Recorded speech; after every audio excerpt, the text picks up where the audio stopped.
दोस्तों, हमारे चैनल सोने का सनातन पर आपका स्वागत है। तो आइए आज हम जानते हैं कि बजरंगबली की माता अंजनी के पूर्व जन्म की विस्तृत कथा तथा साथ ही हम आपको बताएंगे कि बजरंगबली का जन्म किस प्रकार हुआ और क्यों उनको वानर रूप मिला। दोस्तों, आज हम एक ऐसी अलौकिक गाथा को गहराई से जानेंगे जो स्वर्ग से पृथ्वी तक फैली हुई है। एक ऐसी कहानी जो बताती है कि कैसे एक चंचल अप्सरा ने अपने पश्चाताप से स्वयं महादेव के अवतार को जन्म दिया। इंद्र की दिव्य सभा अपने चरम वैभव पर थी, जहां नृत्य, संगीत और प्रकाश का अद्भुत समागम था।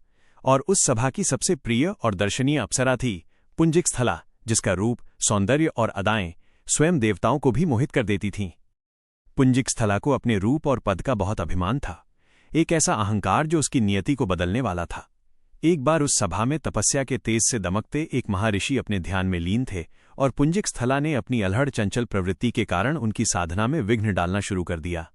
उसने जानबूझकर शोर किया, उनके आसपास नृत्य किया और अंततः कुछ ऐसा अभद्र व्यवहार किया जिससे ऋषि का ध्यान भंग हो गया और उनके नेत्रों में भयंकर क्रोध की ज्वाला प्रज्वलित हो उठी।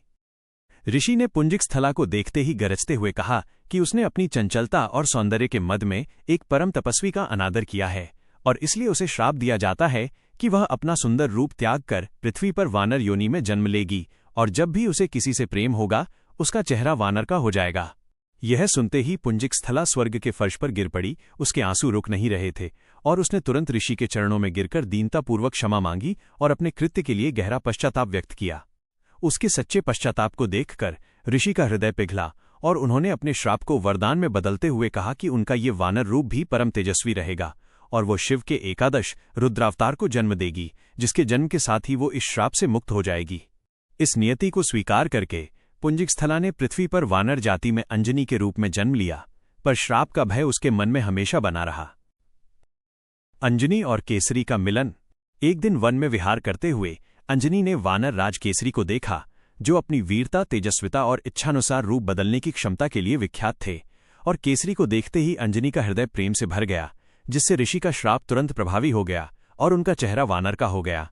भयभीत अंजनी ने अपना मुख छिपाया, पर जब केसरी उनके पास आए तो अंजनी ने पाया कि केसरी भी प्रेमवश वानर रूप में ही थे, जिससे दोनों ने समझा कि उनकी नियति ने ही उन्हें मिलाया है और उन्होंने विवाह कर लिया।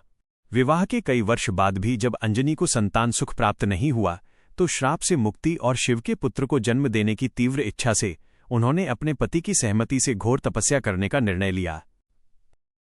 पवन पुत्र का जन्म। मातंग ऋषि के निर्देश पर अंजनी ने स्वामी तीर्थ पर जाकर 12 वर्षों तक अत्यंत कठोर उपवास और तपस्या की, जिसकी दृढ़ता ने वायुदेव पवन देव को अत्यंत प्रसन्न कर दिया। वायुदेव ने उन्हें दर्शन दिए और ये वरदान दिया कि उनका पुत्र उनके तेज और शक्ति का अंश होगा और तीनों लोकों में पवन पुत्र के नाम से विख्यात होगा। इसके साथ ही अंजनी ने भगवान शिव की भी आराधना शुरू कर दी। उनसे निरंतर प्रार्थना करती रहीं कि वो उनके गर्भ से बाल रूप में जन्म लें और शिवजी ने उनकी भक्ति से प्रसन्न होकर उन्हें आशीर्वाद दिया। ठीक इसी समय अयोध्या के राजा दशरथ के पुत्र कामेष्टि यज्ञ का पवित्र चरु खीर एक पक्षी द्वारा उठाया गया और दैवीय विधान तथा वायुदेव की इच्छा से वो पवित्र प्रसाद का अंश तपस्या में लीन अंजनी की अंजलि हथेली में आ गिरा, जिसे अंजनी ने शिव का प्रसाद मानकर ग्रहण कर लिया। इस प्रकार शिव का रुद्रांश, वायु का तेज और यज्ञ का प्रसाद, ये तीनों शक्तियां अंजनी के गर्भ में समा गईं, जिससे वो बालक अद्वितीय और महाबली बन गया। श्राप का महावरदान। और फिर वो परम पावन घड़ी आई जब माता अंजनी के गर्भ से महातेजस्वी, बलशाली और ज्ञानवान बालक ने जन्म लिया, जिसे हम आज हनुमान के नाम से जानते हैं। जैसे ही उस दिव्यपुत्र ने पृथ्वी को स्पर्श किया, माता अंजनी का वानरी रूप का श्राप हमेशा के लिए समाप्त हो गया और उन्हें अपने जन्म और पापों के बंधनों से मुक्ति मिल गई, जिससे वो श्राप अंततः महावरदान साबित हुआ।